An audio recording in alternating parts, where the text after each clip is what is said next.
ஐயனார் துறையில் அடுத்து என்ன நடக்க போகுது அப்படின்னு பார்த்தீங்கன்னா கார்த்தியா வந்து இந்த மாதிரி மாமா நான் போயிட்டு வரேன் மாமா அப்படின்னு சொல்லிட்டு சேரன் கிட்ட சொல்கிறாங்க. அதுக்கு சேரன் சொல்கிறாரு சரிப்பா போயிட்டு வா அப்படின்னு சொல்லும்போது கார்த்தியா சொல்கிறாங்க மாமா நான் அவரையும் இங்கே கூட்டிகிட்டு வரவா அப்படின்னு சொல்லிட்டு கார்த்தியா கேட்குறாங்க. சரிப்பா நீ கூட்டிகிட்டு வா, வரும்போது சாப்பிட்ற மாதிரி வாங்க அப்படின்னு சொல்லிட்டு சேரன் சொல்லி அனுப்பிடுறாரு. அப்புறம் பார்த்தீங்கன்னா சேரன் வந்து இந்த விஷயத்த வந்துட்டு எல்லாருக்கிட்டையும் சொல்கிறாரு. எல்லாரும் வேணவே வேணாம் அப்படின்னு சொல்கிறாங்க.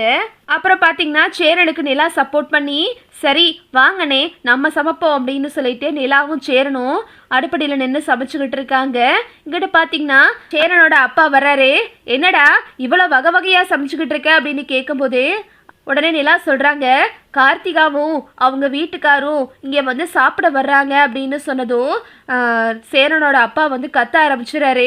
என்னடா உனக்கு சூடு சுரண கொஞ்சம் கூட எதுவுமே இல்லையாடா, அவள் தான் உன்னை விட்டுட்டு போயிட்டாளே, அப்புறம் என்னடானா அவளை கூட்டிகிட்டு வந்து விருந்து சமைச்சுக்கிட்டு இருக்க, அவளுக்கு கல்யாணம் ஆயிடுச்சு, அவளை வீட்டுக்கு வர சொன்னேன் அப்படின்னா அவனை அப்பனும் ஆத்தாலும் வந்து சாமி ஆட்ட ஆடுவாளுக்கு, இதெல்லாம் நமக்கு தேவையாடா அப்படின்னு சொல்லிட்டு சேரனோட அப்பா சொல்கிறாரு. நான் விருந்து வச்சே ஆவேன் அப்படின்னு சொல்லிட்டு சேரன் வந்து ரொம்ப பிடிவாதமாக இருக்காரு. என்னமோ போ உங்ககிட்டலாம் எதுவுமே பேசவே முடியாதுடா, என்ன ஜென்மமோ நீங்களாம் அப்படின்னு சொல்லிட்டு சேரனோட அப்பா வந்து வெளியே போய் உட்காந்துடுறாரு. அப்புறம் பார்த்தீங்கன்னா நிலாவும் சேரனும் சேர்ந்து விருந்தெல்லாம் சமைச்சு வச்சிடுறாங்க. அங்கே பார்த்தீங்கன்னா கார்த்தியா வந்து இந்த விஷயத்த வந்து அங்கே சொல்கிறாங்க. அம்மா இன்னைக்கு நானும் அவரும் அங்கே போய் விருந்து சாப்பிட போகிறோம், இன்னைக்கு மாமா எங்களை விருந்துக்கு கூப்பிட்டுருக்காரு அப்படின்னு சொல்லிட்டு அங்கே கார்த்தியா சொல்லவும் அந்த கஸ்தூரி ஆட்டமாக ஆட ஆரம்பிச்சிருது. அடியே என்னடி உனக்கு பைத்தியம் கீத்தியம் பிடிச்சி போச்சா, உனக்கு கல்யாணம் ஆயிடுச்சு, ஓ வீட்டுக்கார கூட்டிட்டு ஒழுங்கா ஊரு போய் சேரு, நீ வந்து அவன் வீட்டுக்கு எதுக்கு போற அவரை கூட்டிக்கிட்டு, அதெல்லாம் ஒரு வீடுன்னு அவரை கூட்டிட்டு போனா அவரை நம்மளை என்னடி நடப்பாரு அப்படின்னு சொல்லிட்டு கஸ்தூரி கத்துறாங்க. அம்மா நான் அவர்கிட்ட கேட்டுட்டேன், அவரு வரேன்னு சொல்லிட்டாரு, நீ இதுல எதுவுமே பேச வேணாம் அப்படின்னு சொல்லிட்டு கார்த்தியா வந்து கஸ்தூரியை திட்டி விட்டுறாங்க. கரெக்டாக வந்து கார்த்தியாவோட வீட்டுக்காரும் வர்றாரு. அத்தை நாங்கள் அங்கே போயிட்டு வரோம் கார்த்தியாவோட மாமா வீடு அங்கே தானே இருக்குது, விருந்துக்கு கூப்பிட்டாங்களாம்ல, நாங்கள் அங்கே போய் சாப்பிட்டு வரோம் அப்படின்னு சொல்லிட்டு கார்த்தியாவோட வீட்டுக்காரர் சொல்கிறாரு.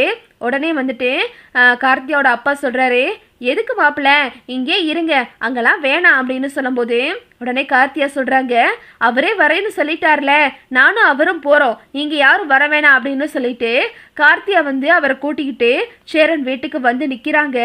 இதை பார்த்துட்டு நடேசன் ரொம்ப கோவப்படுறாரு, எதுவுமே பேசலை, அமைதியாக அங்கிட்டு போயிடுறாரு. அப்புறம் பார்த்தீங்கன்னா வேகமாக வந்துட்டு சேரன் ஓடி வந்து வாப்பா கார்த்தியா அப்படின்னு சொல்லிட்டு வேகமாக ஓடி வர்றாங்க. அப்புறம் நிலாவும் வந்துட்டு வாங்க கார்த்தியா அப்படின்னு சொல்லிட்டு ரெண்டு பேரையும் உள்ளே கூப்பிட்டு உட்கார வைக்கிறாங்க. ஜூஸு தண்ணியெல்லாம் கொடுத்துட்றாங்க. ரெண்டும் சாப்பிட்டுட்டு உட்காந்துருக்குங்க. சரிப்பா சாப்பிட்றீங்களா அப்படின்னு சொல்லிட்டு சேரன் கேட்குறாரு. சரிங்க மாமா அப்படின்னு சொன்னதும் நிலா வந்துட்டு சாப்பாடெல்லாம் எடுத்து வைக்கிறாங்க. சோழனும் பாண்டியனும் பார்த்துட்டு ரொம்ப கோவமாக உட்காந்துருக்காங்க. வாங்கன்னு கேட்டதோட ரெண்டு பேரும் ஓரமாக போய் உட்காந்துக்கிறாங்க. நிலாவும் சேரனும் சேர்ந்து ரெண்டு பேத்துக்கும் சாப்பாடெல்லாம் பரிமாறுறாங்க. சேரனை பார்க்கும்போதெல்லாம் கார்த்தியாவுக்கு கண்ணெல்லாம் கலங்குது. சேரன் வந்துட்டு கார்த்தியாவுக்கு சாப்பாடெல்லாம் எடுத்து வைக்கிறாரு. இங்கே பார்த்தீங்கன்னா கார்த்தியாவோட வீட்டுக்காரர் சொல்கிறாரு இது ரொம்ப பழைய வீடோ அப்படின்னு கேட்குறாரு. ஆமாம் இது ரொம்ப பழைய வீடு தான், ஆனால் இந்த வீடு எனக்கு நிறைய ஞாபகங்களை கொடுத்த வீடு அப்படின்னு சொல்லிட்டு கார்த்தியா சொல்லிக்கிட்டு இருக்காங்க. ஓஹோ அப்படின்னு சொல்லிட்டு அவரும் சாப்பிட்றாரு.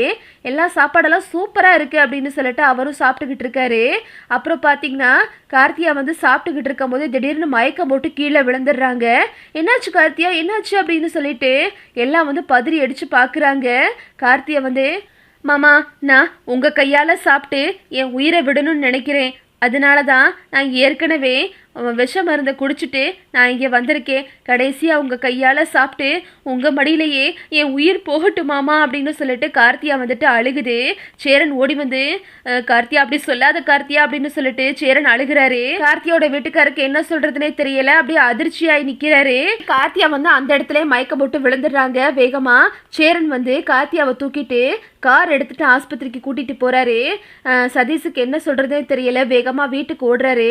நடந்த விஷயம் எல்லாத்தையுமே அவங்க அம்மா அப்பா கிட்ட சொல்லவும் அப்படியே அதிர்ச்சி ஆயிட்டு அவங்களும் ஆஸ்பத்திரிக்கு ஓடி வர்றாங்க. இங்க வந்துட்டு நிலா சேரன் அப்புறம் கார்த்தியா சோழன் எல்லாரும் சேர்ந்து ஆஸ்பத்திரிக்கு போறாங்க. சேரன் வந்து கார்த்தியாவை பார்த்து அழுது கதறிக்கிட்டு இருக்காரு. இதுதான் அடுத்தடுத்து நடக்க போகுது. ஓகே விவோஸ், இந்த வீடியோ உங்களுக்கு பிடிச்சிருந்தா லைக் பண்ணுங்க, ஷேர் பண்ணுங்க, மறக்காம நம்ம சேனலை சப்ஸ்கிரைப் பண்ணிக்கங்க. தேங்க்ஸ் ஃபார் வாட்சிங்.